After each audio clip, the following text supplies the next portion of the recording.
Hey y'all, hey, coming to y'all the message per usual. Good morning, and the girl is here to talk to you guys about narcissistic family infrastructures and the golden child versus the scapegoat child. Now, in this, I'm going to establish the difference between the two.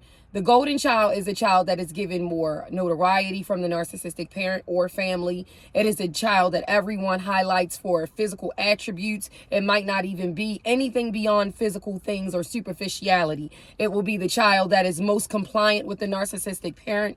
It will be the child that has a strong identity of self through the validation, outside validation of other people. It'll be the child that surprisingly has very high self-esteem based on their superficial vantage point, but very insecure when they're not getting outside external validation, I should say.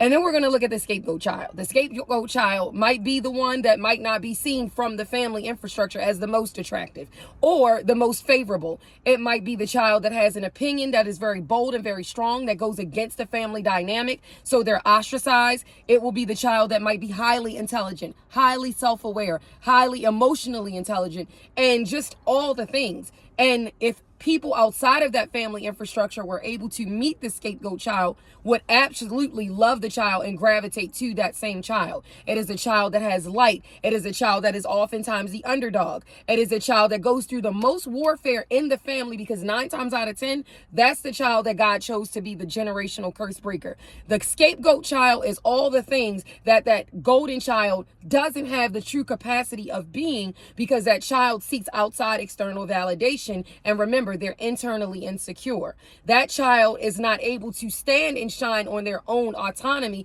because that child identifies themselves through the ideas of what that narcissistic parent or family dynamic has told them about themselves. The scapegoat child doesn't need that external validation. That scapegoat child has internal validation that has fueled them to show up in their own authenticity. That scapegoat child, when they were younger, has gone through a lot of things, has experienced a lot of warfare, but that same child also has had a voice, has spoken up for themselves, has always been the one that was problematic, or the one that everyone saw as a lot to deal with, the headache, if you will.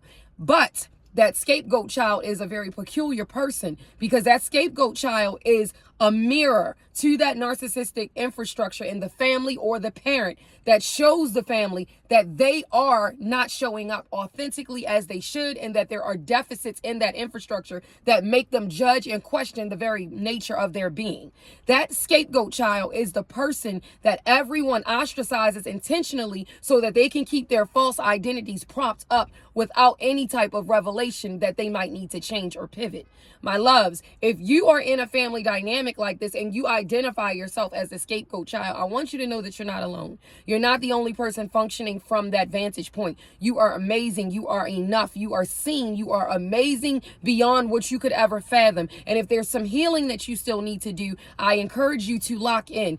Ask God to help you. Ask God to show you the areas of your life that you need to fine-tune, pivot away from, or just completely auto-correct, so that you can show up in your true authenticity without worrying about the judgment of others. You're not a problematic person. You're an amazing person. You're a very intelligent and wise person beyond your years. You are someone that is going to be not only the generational curse breaker, but the first one in your family to do something different than everyone else. My loves, I need you to understand that it is normal to be considered a scapegoat in a narcissistic family infrastructure, because you are the thing, the person, the entity that shows them that less is not more. That you need to rise to the occasion of who I show up as, even if you aren't very much healed, because you are different, you are enough, you are great, and you are identifiable in God's own perception. My loves, you have to understand that you are more than the people that talk to you and talk down to you.